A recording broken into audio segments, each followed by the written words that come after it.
Hi, I'm Michael Smith for Nevada Trails. Today I have a very special show. I have Matt Brown of the Department of Tourism, and your main function with them is the Nevada Magazine.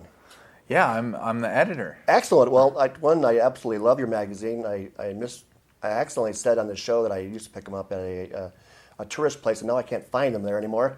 So other people are getting my Nevada Magazine, but I've always loved the quality, and you guys keep the bar raised high.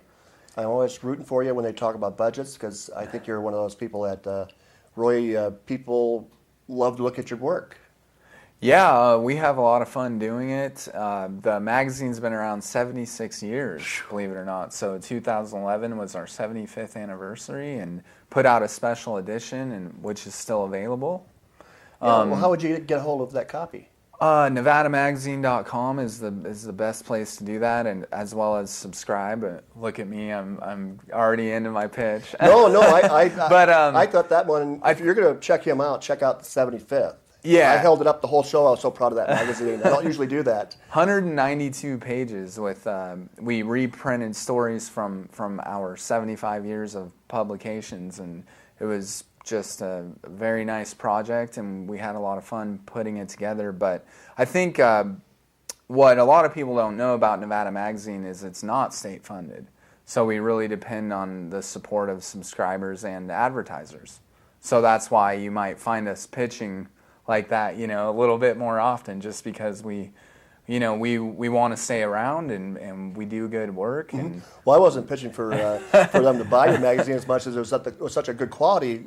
I don't know, sometimes you see things that you don't know how good it is. It's worth your time. I mean, this is, when I get your magazines, I read them, and then I make sure I put them someplace else. The people up here at the Heartstrings, I'll give one of my copies when I'm done, and they'll keep it out and they'll hand it on to somebody. It's that good that you share it.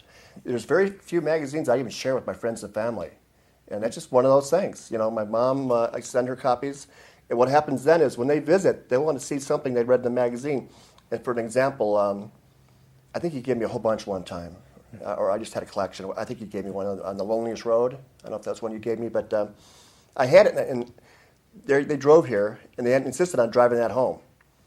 Oh, nice. So it was like, it altered their whole plans of driving home. And just because of that article, they saw some pictures, and they did all the stops, Ely and just the whole way they stopped, but all the stops on in that one. And I'd already done a show, so I showed them my show, then I showed them your magazine, and they took that road. So it was kind of like, works, Yeah, well, and you've touched on, our mission. The magazine is to show beautiful photos of the state and have people read our stories and then get inspired to travel. Yeah, and what I've also noticed is the length of time that people are here is less. So if they're going to be here for a period of time, you got to get them with a right dossier of things to do. Once they get here, they don't really have time to study it as much. So I always try to help the concierge, and that's one other place I throw your magazine to, and let people know education, because there's just too many things to do here in Nevada. And like I told you earlier, if you just get them to drive a little bit farther away from the big cities and just stop and look around, that's what hooked me when I was about 19. I couldn't believe it. I really couldn't believe my eyes. Well, yeah, it really is the last bastion of the Wild West, and I think that's what appeals to a lot of people about rural Nevada. There is so much open land, public land, and we explore that land as a staff, take photos, write stories, and then, even if people can't go to these places, they can live vicariously through our adventures. So. Well, are you still out on the road as much as the last time we talked? We've toned it down a bit, but that's not necessarily because of any one reason, Just we're actually planning a trip to Jarbidge, which is in northeastern Nevada, north of Elko. If you've ever heard of it, it's a nice area, nice people. I think I just told Felicia about one of the stories. They like to shoot guns outside. Well, that could be said for a lot of the state, right? This is very, very target hunting and sunny. I think the story was where there's the guy has a propane tank at the ski resort, and he had to put it into a horse trailer so people would quit shooting at it. But that was just one of the funny stories I hear. But everybody I've heard out there, the people are sweet. We have another guy, Curtis Fong, who does a run across Nevada, or a bike run across Nevada, and just one of his stops is there, and the locals just spoiled. Whoever's on that bike run in September are just spoiled, and a lot of times they repeat it because of the niceness of the people on this road. and Elko is one of them. Oh yeah, Elko, great town. One thing, Elko and Jarbidge, they just have outstanding events. Like this weekend, this will, of course, it will be over by the time this show airs, but they're having the Basque Festival this weekend. And my neighbor, who actually has Basque roots through his family, is attending it. So it's just nice to see my neighbor in Reno attending that event in Elko and supporting it. And, And he'll be bringing some pictures back for you, maybe? I hope so. I told him to take a lot of photos. So. Well, how are you surviving with your 2.5-year-old son? Are you starting to take him with you? Not. He hasn't had too many Nevada adventures yet. Not quite yet. But yeah, he's doing well. He's got tons of energy, so he definitely needs to expend well, you always that seem energetic too, so I bet you passed it on to your son. What's his name? Nolan. Fantastic. And everyone thinks, the famous Nolan Ryan, because I love baseball, so they automatically assume that was why I named him that, which isn't necessarily the case, but Nolan Ryan was definitely Well, that's an impressive person to compare yourself with, but there's a lot of Nolans that are played baseball, though. I have baseball cards from the early 40s. There's a lot of Nolans. Oh, yeah. It's a good name. It's a good baseball name. Yeah, it's a great baseball name. I could throw you a whole bunch of them. Yeah. But we had Rick Parr of the Reno Aces on recently too, and they're doing great. And so your Reno is a good little town to live in. Yeah, one story that we're doing coming up in our September-October issue is a story on the Midtown District in Reno, and it's gotten a lot of buzz lately. They have their own website, so check that out when you can. But and that's like Midtown Reno or RenoMidtown.com or something? I believe it's RenoMidtownDistrict.com, but I could be wrong on the exact URL, but it's... well, you can track you down to the Department of Tourism and ask for sure. Yeah. But were they the ones that just did the downtown bowling for the gals that were like world championship or something? No, that was a little bit different. That was in incredible. Downtown Reno, on Virginia Street, right under the Reno Arch, and I did in fact go to that. So. Well, that's one reason I like about Reno is they have such activities that you never know what you're going to get when you get down there. And they made 4 bowling alleys, elevated them, and being a bowler, I'm like. But they also gave them $1 million if they would have got 300. But one of they're up the top 4 in the world, so this could be a possibility. I don't know if they got one. Did you? No 300s. Actually, I thought the scores were pretty low, and that could have perhaps been due to the conditions. Just they don't bowl outside typically, and kind of windy, which is typical of Reno. So it's typical of the area. Yeah, don't get married after 2 in Nevada. I was doing the symphony this weekend in Genoa that pops in the park, and we had the Reno Symphony. And I tell you, if you're lucky enough to get to the Reno Symphony, do it. They are a class act and a lot of fun. The conductor was just having a ball. He was just having a ball. He gave away his baton to somebody who won a contest, and he was making all kinds of actions and stuff. He was hilarious. And what part of Reno is the symphony play out of? I forgot the name of their building. Oh, the Pioneer Center? Pioneer Center, yeah. So check out the Reno Symphony. You'll be glad you did. And tell them Michael sent you, because I saw them at Pops in the Park, and if they can play in the wind this good, they have to be a little bit better on their own turf. Well, and the arts and culture scene in Reno and Nevada, as a whole, is phenomenal. And the Smith Center for the Performing Arts just opened in Las Vegas. So, all right.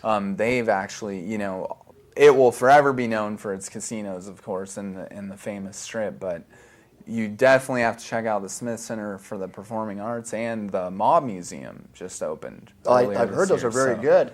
And I think the Mob Museum's even mixed with the nuclear museum or something. They're all kind of the Atomic Testing Museum, has been around for a while. Oh, I did not know that. Yeah. Must have been an anniversary I caught.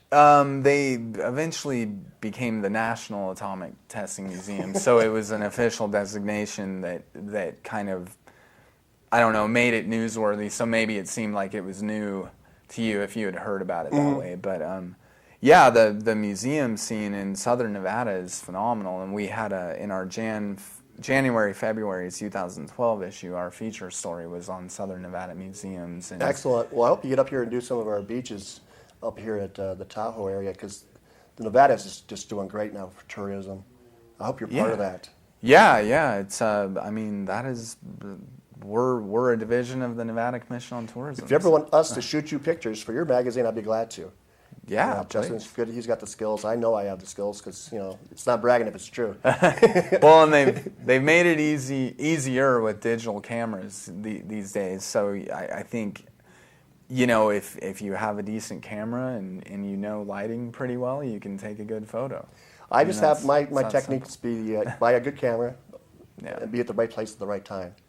And very lucky, and I take a lot of pictures. That's the third thing. You got to take a lot of pictures, and you'll have those treasures. And I turn them into mini movies, and we'll be playing one at break. But one thing we just talked about is that September-October issue will be the results of your photo contest. Yeah, a perfect segue into our photo contest. And this photo of the dog here is a past winner. So just to give you an idea of the quality of photos that you see in that contest, we've been doing it since the 1970s, the photo contest.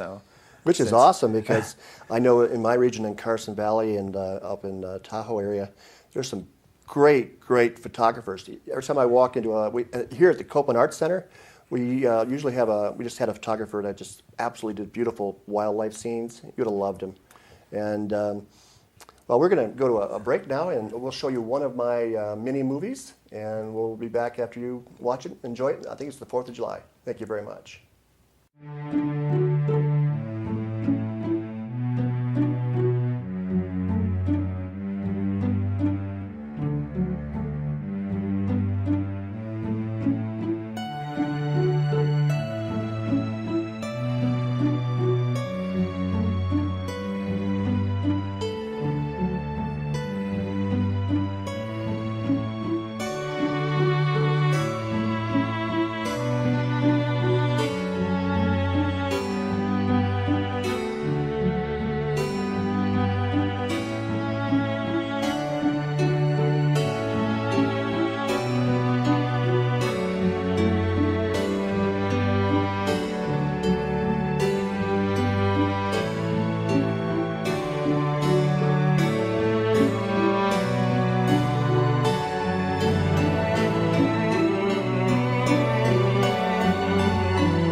Hi, we're back with Matt Brown, the editor of Nevada Magazine. We were just talking how the magazine's doing quite well off of sales. Yeah, we've had great feedback from our subscribers and just generally people reading our stuff, even on NevadaMagazine.com. Obviously, the internet is a big part of what we do nowadays, too. It's always good to read those comments. I like those comments, too. Yeah, we have quite a few comments on our stories online, and engagement is a big part of it. As the editor of the magazine, I like to hear people's thoughts, and even if they that's very smart. Even if they didn't like something, we want to hear. I call it constructive criticism. No, it could be educational. Yeah. But we were talking about newsstands, and we have increased our awareness on newsstands. We're in Smith's and Walmart and Costco and Rayleigh's. So Scolari's, you see our magazine right as you check out. That's where I used to buy mine, and then I got up at the Tourist Bureau, and it's such a beautiful magazine, and then the racks. You just got to pick one up. Yeah, we have fun choosing the cover. This latest cover, our July-August 2012 issue, has a train from the Nevada Northern Railway in Ely, and that was one of the 6 treasures that were named in the recent Discovery or Nevada campaign. So. Excellent. And we have 5 more treasures? Yeah, so a little bit about Discovery or Nevada. It was a Nevada Commission on Tourism campaign. They'd like to promote in-state travel more. So they figured if they had people vote for their favorite treasure in each of the 6 territories, then it would spur interest. And they are Nevada Northern Railway in Ely, Pyramid Lake, Valley of Fire State Park outside of Vegas, Goldwell Open Air Museum near Rhyolite, the ghost town of Rhyolite. Dangberg Home Ranch Historic Park, which is our local. Just down the street from here at Studio. And I'm missing one, but it'll come to me, I'm sure. After Danberg, you just can't speak anymore. We can't. I had done a show on that with Mark Jensen. I was just trying to get the people to really see something that's something that you might think it's not a tourist attraction, but once you see it, you go, wow, why didn't I stop in here earlier? It's just how people survived when this whole rough place. I think when Danberg retired, he said, "I've dug my last ditch." And if you've ever gone up in a balloon and see how much his property has ditches to water his property, a lot of property too. Yeah, and you'd be amazed. We did go up in a balloon recently, and the Carson Valley is so beautiful, especially with the snow-capped peaks. Did you use the balloon Nevada? We did. I love that man. A plug for Whit. Whit Landvetter has probably. I always put him on my anniversary shows. He's a great guy. Most people in his position make sure you have a good time. They have good jokes to tell, and they're just fun guys in general. I went up for a birthday, and he has his history down. So if you're up there exploring our little area, he can tell you exactly if that was a Chinese one or this is one, and what properties were where and what, and then he knows when to be quiet, let you soak it in. And then one of my favorite times when I was with him is he had a bridal couple he had the basket turned into a beautiful wedding place. So this valley is great for weddings too. I know a lot of people talk about the whole state, but our little region has some beautiful weddings. You get married with, and Whit is he can marry you. That's even more special. I wouldn't want to marry Whit. No. Oh, you As mean a like minister. that? Okay, no, I get it. He's already married. But it's a very. It's not like you're. Did you go up with a friend in the basket too? I did. Our associate editor Charlie Johnston and I went up, and out of Corley Ranch, which you're probably aware, they have a great Halloween fall festival Matter there. of fact, that's one of my upcoming shows. I want to try to track them down and get on the show because that's kind of how I got you on the show. I was so used to seeing Nevada Magazine at Scolari's. I'm thinking, why don't I just call him? And then. To my surprise, Jan Geary, who used to be the local editor here, was involved with the magazine. I thought, so we had her on the show, and she said to have you on your show, and you're great too. And you're so picky. I'm not sure if that's the right word, but as editor of my college newspaper, I know when someone's really scrutinizing everything. And I have a hard time finding stuff to call you about. Yeah. That good. I was editor-in-chief for 4 years, and I'm pretty picky. Janet did a recent radio interview, and she has come up with a new nickname for me, which is Matticulous. That's a good one, because I think I made a joke last interview about you even putting your airs on in the magazine of things, and I thought that is a man who wants to get criticism to be the best. Well, I mean, you have to, it's about integrity with journalism, and once you lose that, there's really no point, in my opinion. I mean, want to be 100% factual, and you strive for that, and of course you're human, so make a few mistakes here and there. Well, to be honest, the last show, you're so good at what you do, and you got to get the magazine, and you probably, if you have the magazine, you know what I mean. I was worried that someone's going to steal you. Take you away. That's why I was kind of asking, how much do you love the place? You like here? I was kind of making sure. It sounds like you're still hanging in here. Yeah. Oh, yeah. We love Nevada Magazine. I love Nevada Magazine. No one's trying to steal you? Well, if they are, they haven't made it public yet. So. Well, that's good, because your magazine's it's very competitive. I'm on the fringe of a lot of these other things for communications, and I just know your field is very competitive, and I imagine people are talking about you right now. How come they're buying? Well, how come you did this and we didn't do that? Because I see stuff you do that's innovative, and like having people email you and communicate. That's great. Yeah. We try to stay on the cutting edge, I guess you could say, especially with the social media stuff. Well, you put yourself out there. What you do when you do a story and you say it a certain way, and someone does your story and goes on that trip, and that's not what you say it is. It comes back to you. It comes back to me when I do something. I say you got to go there, and all of a sudden I made a mistake. Yeah. Well, you definitely don't want to mislead people, and that's been part of our strategy of, why would you want to travel around to these places?